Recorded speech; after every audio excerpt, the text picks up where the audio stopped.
This is an RNZ podcast. Well, what's your favourite word, Mr. Midweek Mediawatch Colin Peacock?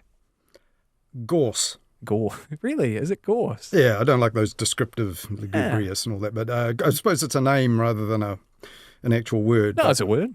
5 letters. It's got the S sound. All the best words have a powerful S. Nice strong consonant at the start. Yeah. Gorse. Gorse. Thorny. Gorse. I like that. Also, every word is a name, isn't it? I think Metallica would be better off called Gorse, but I think there's a Dunedin punk band back in the day that got there first. Yeah, I think that they probably really regret that too, Metallica. Yeah. It's taken. You're a big metalhead. What kind of music do you like? I'm a bit more of the punk rock persuasion, but, old. I'm a bit out of touch now. I can't claim to have kept up with the contemporaries. Who'd be the equivalent of Metallica for you that you get really, really excited about? Well, it's a band I could never see, but one of my very, very favourites was the Minutemen. They're old Californian sort of punks. When the Red Hot Chili Peppers were little children, they would have been watching these guys play and inspired by. They played kind of almost a funky style of punk, just three chaps, bass guitar, drums, and sort of sprawling double albums. You know the TV show Jackass? Oh yeah. The tune at the start of that? That's not really typical of them, but that's one of theirs. Fast, sort of herky-jerky, and they were sort of from a sort of, I think, Latino-inspired sort of areas of California. Yeah. God, you're such an enigma, Colin. I never would have said that. I love that. Well, I've just been around a very long time, and that's very old music. That's 40-year-old music.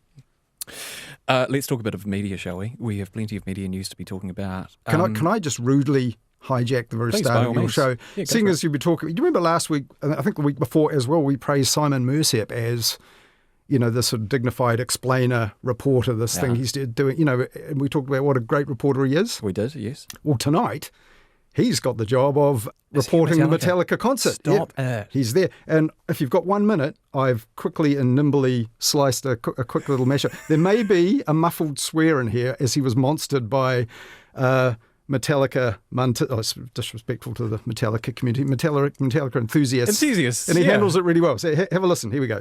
Here's our resident rocker, Simon Mercep. Tonight, it's all about getting to Eden Park. We come up from Invercargill today. Came from Tararua. Dunedin. About Clotha. Gore. Dunedin. These Metallica fans are ready to ride the lightning.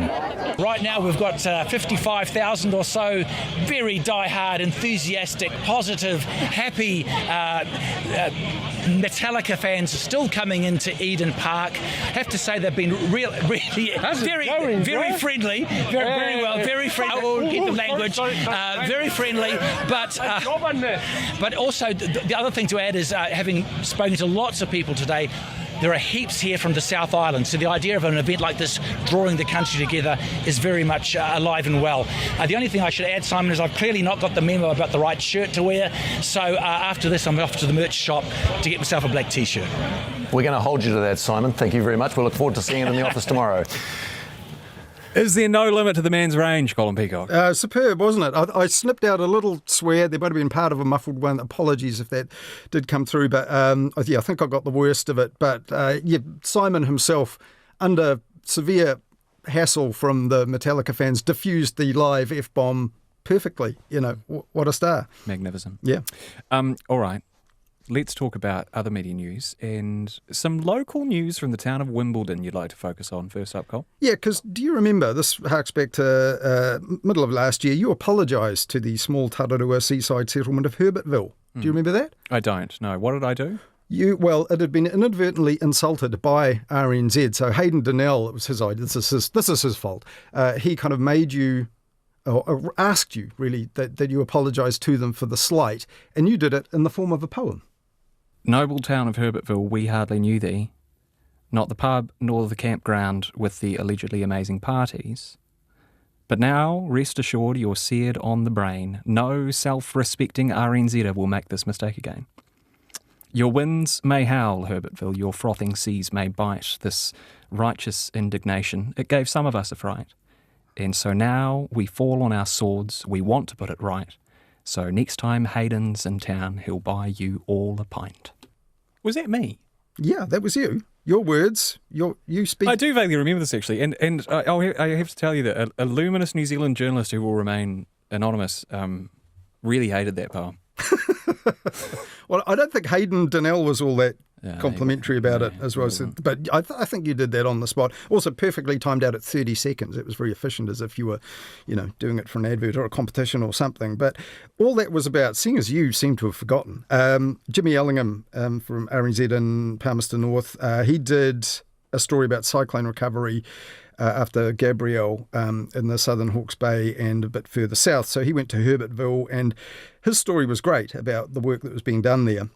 But the headline on it that RNZ put on it was "Cyclone cleanup still underway in the town you've never heard of." Ah, yes. Okay, I remember now. Yeah, and that's what you were under duress from Hayden apologising for. And indeed, it is possible that he could buy them a pint now, because 1 year later, Jimmy, back in, I think, April or May, was back in the case, back in Herbertville, and reported on the Herbertville pub opening up again, which is just at the entrance to that campground you mentioned in your poem. So all good, but lately, pub-based tension in the area has resurfaced.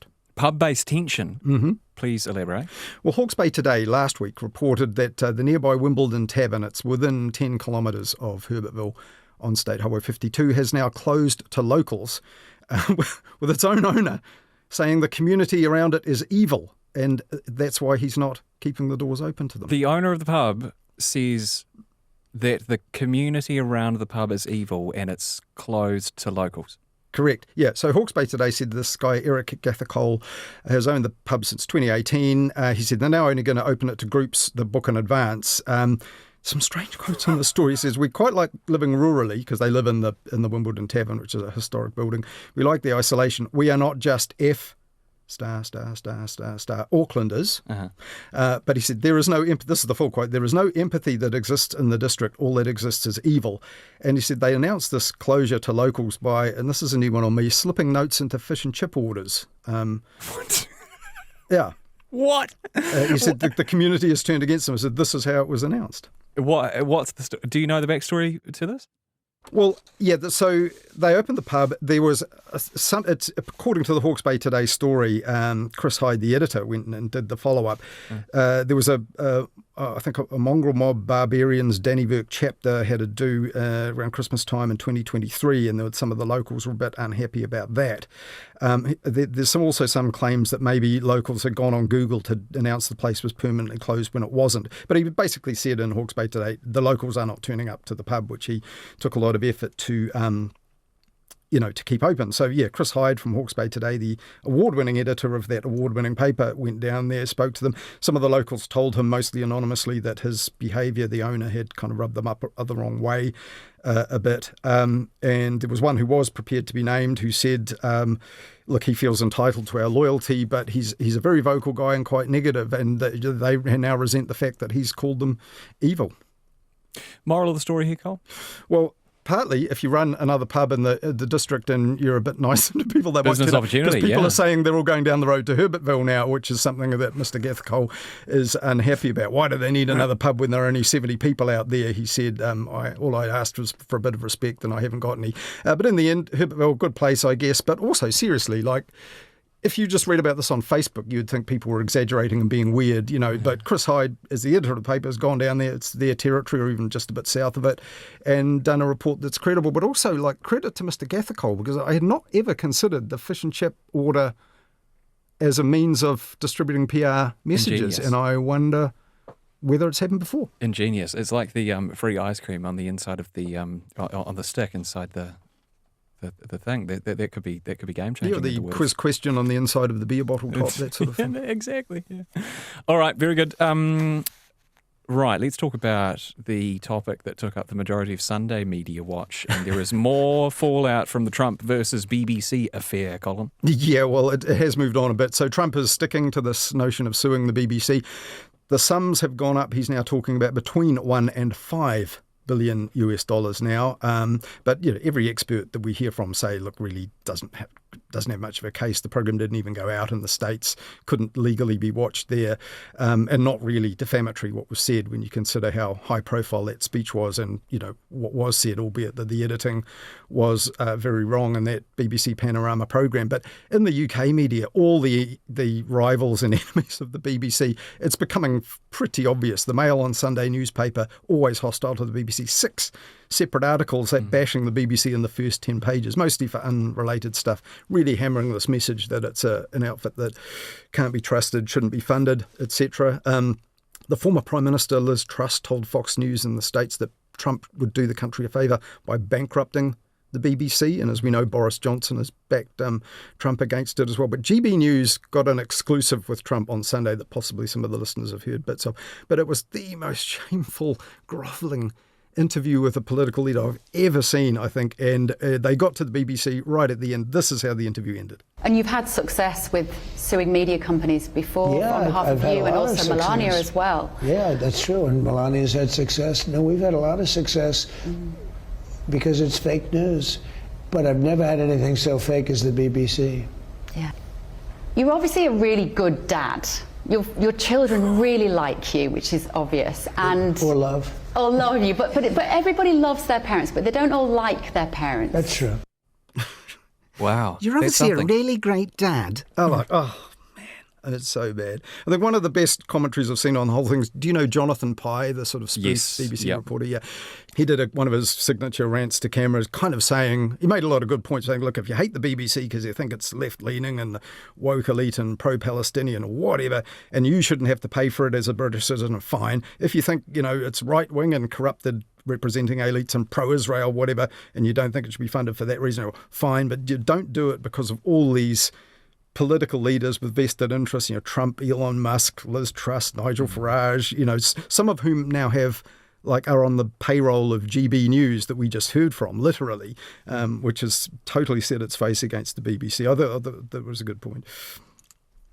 A quick correction, Colin, on something on your Mediawatch coverage of this last weekend. Oh yeah, it's not a huge biggie, but we had a clip of Adam Bolton, the former political editor of Sky News UK, and a Kiwi who worked there said, I described it as Rupert Murdoch-owned channel, Sky News UK, which it used to be. It isn't anymore. It's owned by the American media company Comcast. And she makes a good point, which was, if you say something's Murdoch-owned and Sky News, makes people think of the Sky News Australia, which is very slanted, I think it's fair to say, and has agendas of all sorts and is owned as part of the Rupert Murdoch News Corp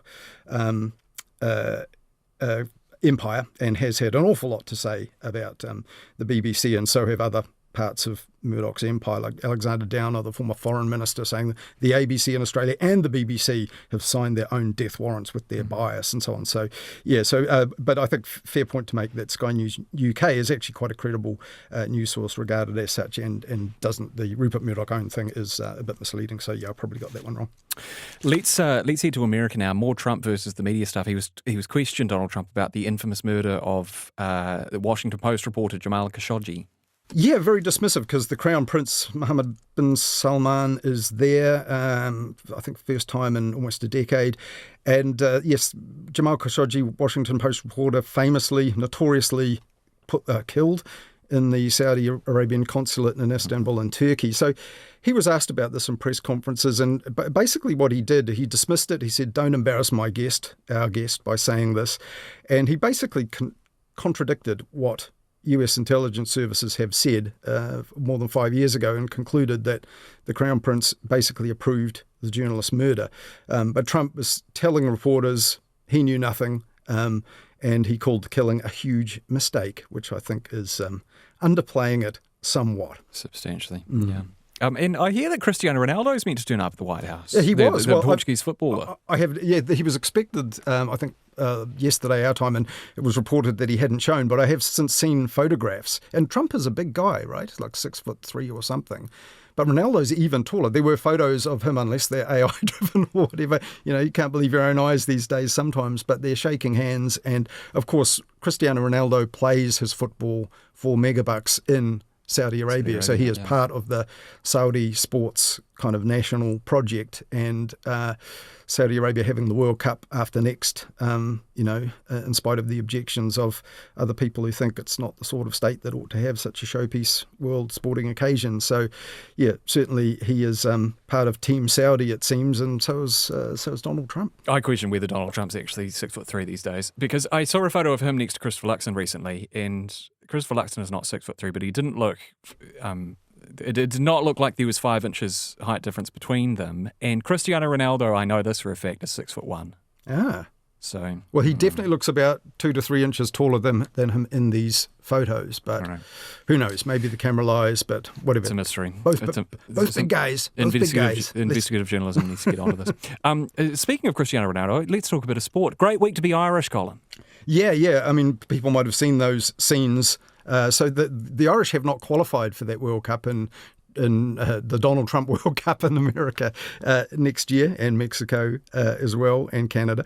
But they kept themselves alive. They were all but done. I think they were playing Portugal and Hungary away, and they were all but done, but they won both matches, and they're like the All Whites, they almost never score. It's a real rarity, and they scored 5. Got one player, scored 5 goals in both games, and Cristiano Ronaldo got himself sent off. Magnificent. And which was just a load of media content in and of itself. And there were near hysterical scenes when this guy, Troy Parrott, who wouldn't have even been playing, he's not even a first choice player, but took his opportunity, scored with the very last kick of the game. Here, for those who haven't heard it, is the RTE, the Irish National Broadcasters commentary of that. One last throw of the dice. It's all on this from Queeveen Kelleher. Scales is up after it. Scales wins the header. There's a chance! Yeah! Oh, there's the goal! There's the goal! That's Troy Parrott. That is unbelievable. He scored a hat-trick. And right at the death, Ireland have done it. I've never seen anything like it. And there was a tsunami of media, kind of like people at Dublin Airport, just absolutely losing their minds, in the bar, in the waiting rooms, and they're hurling their wheelie trolleys above their heads and absolutely losing it. So it was one of those sports moments which, people will get. But it happened again this morning because Scotland, who are the same, that's right, barely score, have underperformed, been hopeless for a long time. Yeah, and they have actually qualified for the full thing again with the very last kick of the game. In fact, they won by 2 goals in the end, but just bizarre scenes. In fact, some very unheralded player sealed the deal with the goal that made it 4-2 by chipping the goalie from halfway, which is virtually unheard of. And we gave his post-match interview afterwards. He said, actually, when you see the other goals, there's an overhead kick and a beautiful sort of curving shot from the edge of the box. He said, my chip from halfway was probably the 3rd worst goal of the game, which I thought was remarkable self-awareness for a guy who's just had the absolute peak of his football career. Colin, just quickly on the matter of us and Ireland in sport, I actually had an Irish sport run-in recently with our friends at the Second Captains podcast. Oh, Colin. Yeah? Yeah. It was about the footballer Declan Rice, who has dual Irish-English citizenship and played a couple of friendlies for Ireland back in the day before switching to England, where he was born and raised, I point out. And they still have a bit of a vendetta against in Ireland, yes. That's right. Their main football guy, Ken Early, is bitter and twisted, in my opinion, from this. And so I wrote them an email saying so, and they read it out, and a fair bit of their program actually was devoted to debating this. But this is probably going to be your favourite part. Here it is. Ken is blinkered and approaches this like a medieval peasant presented with a modern chain-link bicycle, melting it down to craft blunt arrowheads in the vain hope the feudal lord might throw him an extra bowl of gruel. Perhaps this attitude goes... Oh, hang on a sec. Perhaps this attitude goes some way to explaining the limitations of Ireland's own national team and indeed vindicates Rice's decision. Jesus. F*** off, Emile. You had me up until that last paragraph. There you go, one of my greatest broadcasting moments. So we've bookended the slot with you reading out a poem that you can't even remember that you ever wrote and read out, as selected by me. Yeah. And we're ending the slot with a missive that you wrote that they're reading out in order to insult you. I think I was politer to you than they were. I think you were too, yeah. Let's end it with something different then, Colin, with about a minute and a quarter left. You want to mention a departing colleague of ours? Yes, Mark Amory from Culture 101. And he just sent out this lovely message to people because he's a very humble guy, so it wasn't all about him and the work and the program. But what he said was a message of thanks directly to you for all your help with my work At RNZ, we are so blessed by the people around us. He said, radio, like art, is a vital connective tissue, free, public and empowering. So easy to take for granted. Keep supporting RNZ's commitment to arts and culture. It's how we think through things, bridge gaps and bring our personal truths to what we see. And then he went on to say, look, excuse me for using this as a bit of a pulpit, but radio is not dying. Rather, with the range of digital offerings at our fingertips, it is a natural drop at the time that people have to spend with it. That doesn't make it any less. It just means it's more important to advocate for it as a public rather than a commercial service. Focus on its quality and its multimedia reach, says Mark. Fine oral dining for all. Well said, I say. Great stuff. Thank you, Colin.